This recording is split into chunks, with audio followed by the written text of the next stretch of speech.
It crawled from the darkness, a shape that memory could not hold, a terror that language struggled to express. Its form was the echo of something once radiant, now remade in horror and despair. Where once there had been shining wings, the symbols of purity and hope now hung tattered veils of flesh, wet, rotting tatters trailing across the cold, ancient stone. It dragged itself forward, each movement a grotesque parody of the grace that had once defined it. The air around it soured, thickened, as if recoiling from what it had become. Eyes, uncountable and restless, blinked and rolled across its melting body.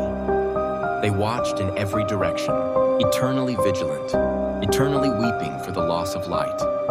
Those eyes betrayed the agony of a soul that remembered the sun but now only knew the abyss. They saw everything, and in their depths reflected a world twisted by regret and hate. Its voice was no longer a chorus of hymns, but a rasping symphony of curses. Words that had once comforted and uplifted now twisted into venom, each syllable a spell of ruin. The whispers seeped into the stone, into the air, into the hearts of any who listened. They promised not salvation, but corruption. Not hope, but despair. The sound of its voice alone could make the bravest soul shudder, for within it lay the memory of paradise forever lost. This was the fallen angel, the one spoken of in frightened legends and half-remembered dreams. Once a being of the highest order, now unrecognizable even to itself. Its beauty, which had inspired awe and devotion, had become a mask of horror, an abomination that mocked the divine order.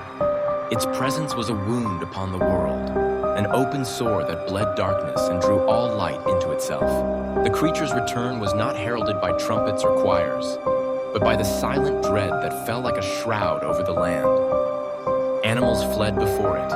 The earth hardened beneath its touch, and the very air seemed to recoil. The sky grew dim, as if the sun itself turned away in mourning. Where it passed, flowers wilted and rivers stilled, the world holding its breath in terror of what was to come. It moved with purpose, a slow, inexorable crawl toward the heart of the world. Each step, each dragging sweep of its ruined wings left a stain that would not fade. The angel's fall had not ended with exile. It had only begun. Now it returned not as a savior, but as a harbinger of doom, intent on sharing its damnation with all creation. It sought not forgiveness, but vengeance, not redemption, but the undoing of everything that had once been good. And all the while, it whispered. The words slithered into dreams, corrupted prayers, and twisted hopes. People woke screaming, unable to remember the horrors their minds had barely glimpsed. The angel's curse spread, unseen but felt, as certainty gave way to doubt and love to fear. In the deepest night, when all seemed still, the world trembled beneath the weight of that return. The fallen angel, a creature of forgotten glory and present terror, had come back.